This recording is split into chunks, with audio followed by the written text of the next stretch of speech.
Hi,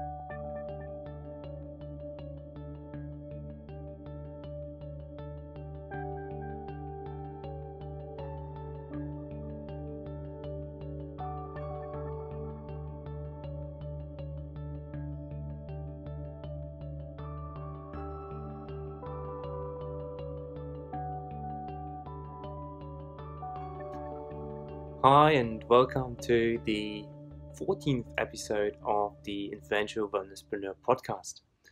Today I am going to be a bit selfish, and it has been about 4 episodes now since I have had an episode on my own without a guest. But I thought for now it's a good idea to actually summarize and give you a little bit more of my experience that I had over the last 5 weeks, basically, since I've done the last one, and share with you what I have learned and pull out a couple of things and get a bit more specific and to help you to actually get something done in your business. Because often, especially with podcasts, it is quite big picture stuff, and we get a few nuggets here and there, and to actually then implement something can be a bit difficult.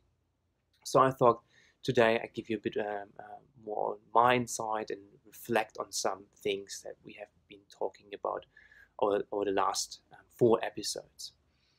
And I like to particularly continue on last episode with Tom Poland, where he talked about how the importance of a really good cut-through, as he said, a cut-through marketing message.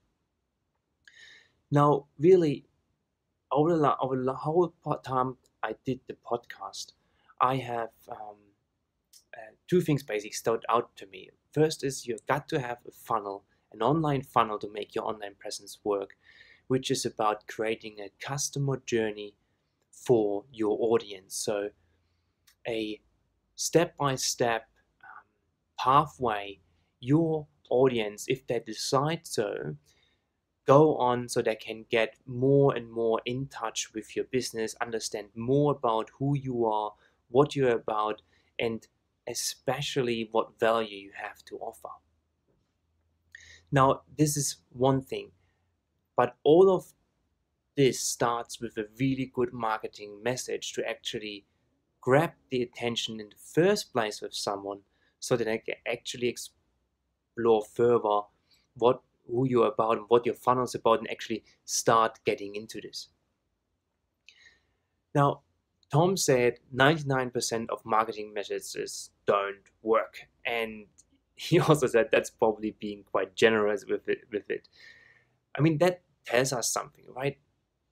If we look out of the window when we drive to work, or you may be driving right now to a meeting or to your workplace, and just look around you, or if you don't drive right now, imagine what it is to drive through a busy city and all the signs that you see, all the different sales messages that scream at you and try to grab your attention.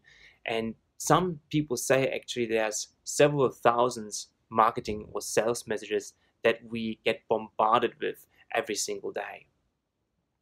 So it is really important to find something unique, specific, and benefit-rich, as Tom Pollard likes to put it, that cuts through all this stuff.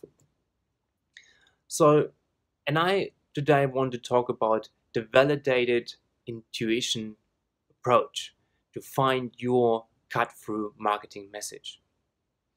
And it's a bit like when you buy a car, right? You start by following your intuition.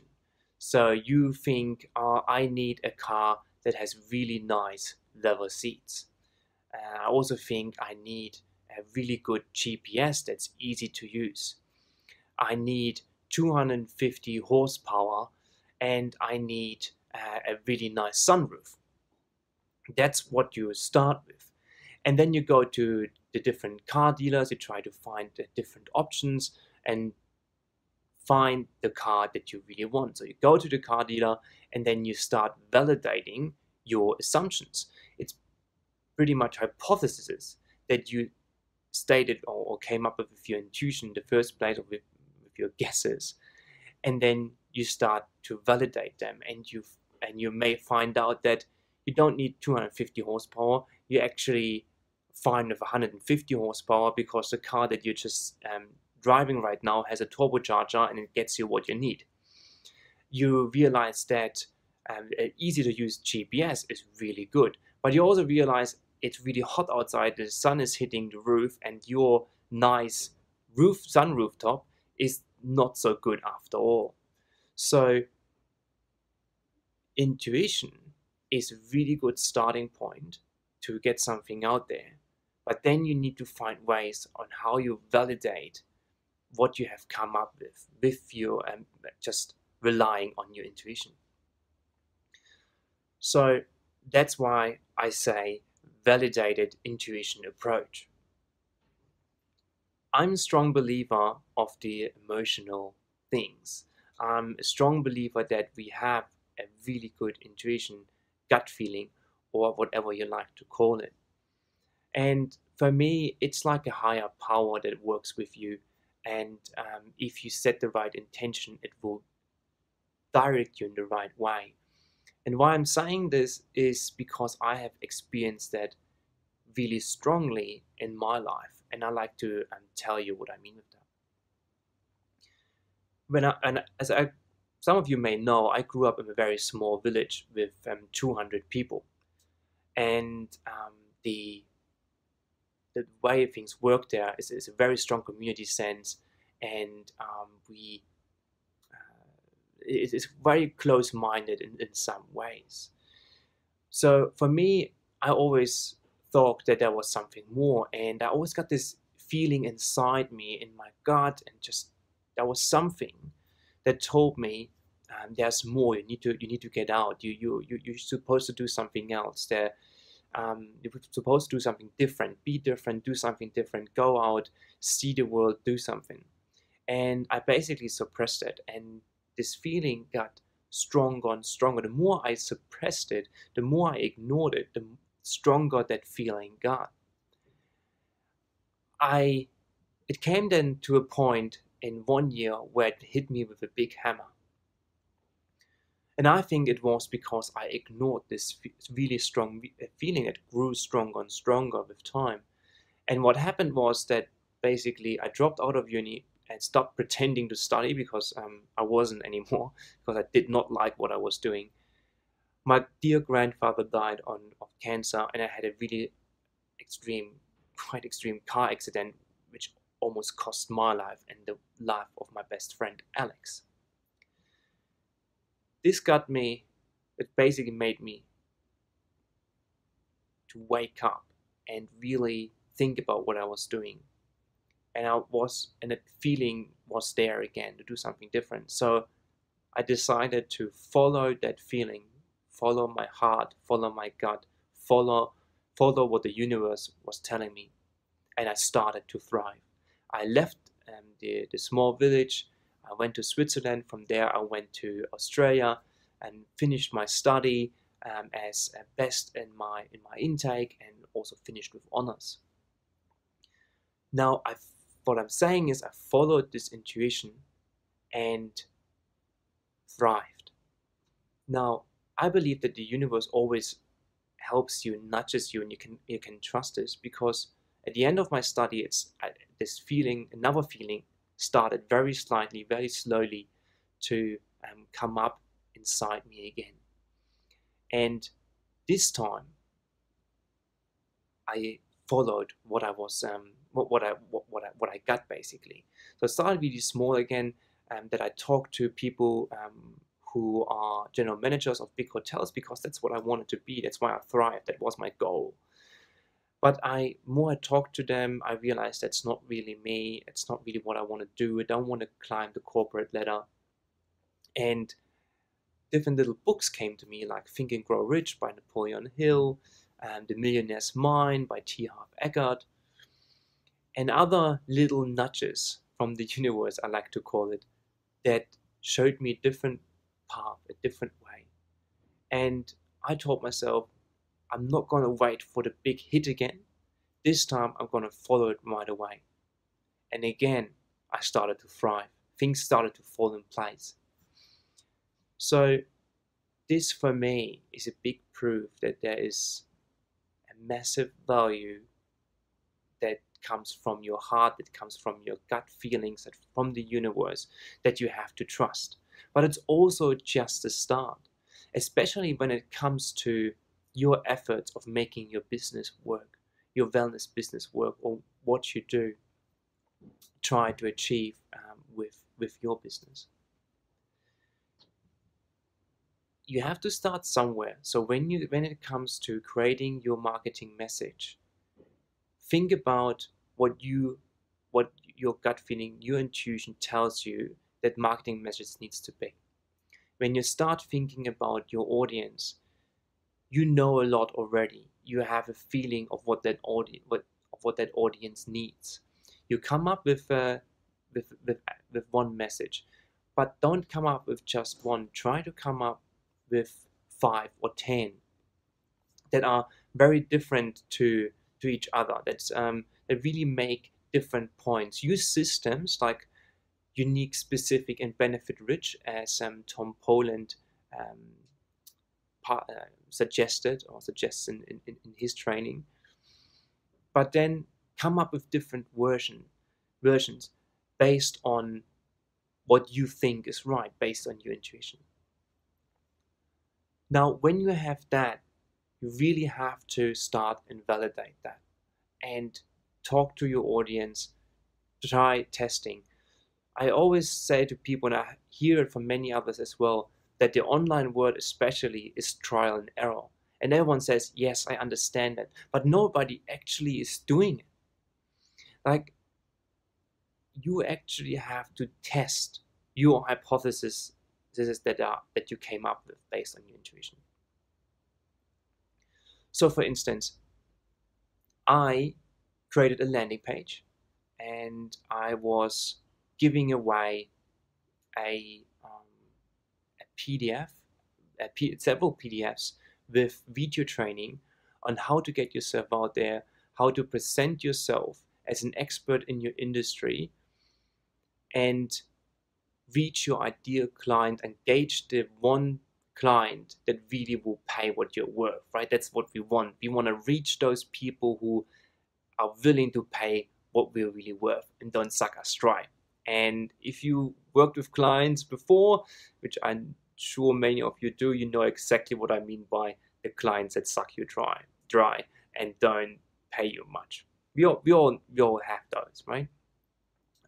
But with our marketing message, we want to reach the ones that do not suck us dry, that pay what we are worth, and really get us to be our best. You know, those clients who ask the right questions, they improve your business, they help you to grow your business and really are on the same level with you, and they just thrive with you.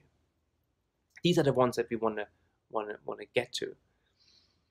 Now that's what I was teaching in this basically free little online course. But the landing page was saying how to generate leads, how to triple your business and generate leads on a consistent basis and turn these leads into customers. Now the landing page didn't convert very well. I started to interview my ideal clients and potential ideal clients and ask them about their problems, wants, dreams, and fears. So the things that they think they really need, the things that they are looking for. And not even one of the people I interviewed ever used the word lead even once.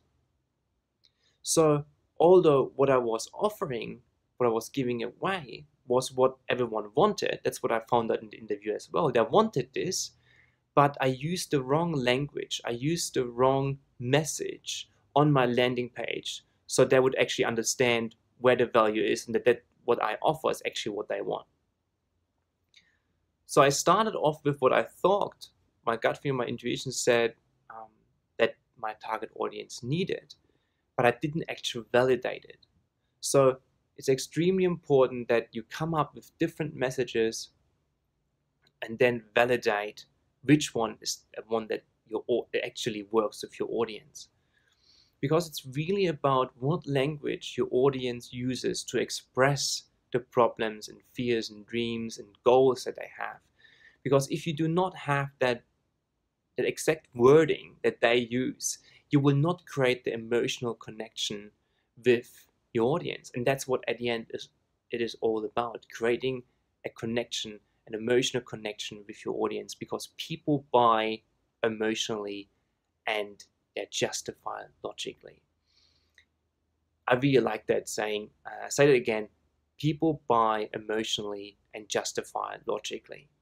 And I got this from Jack DeLosa from The Entourage, which I think is a great entrepreneur. And it's so important. You can only get this emotional connection with your audience if you know what language they use, the words that they use, the phrases that they use, how they express what they need.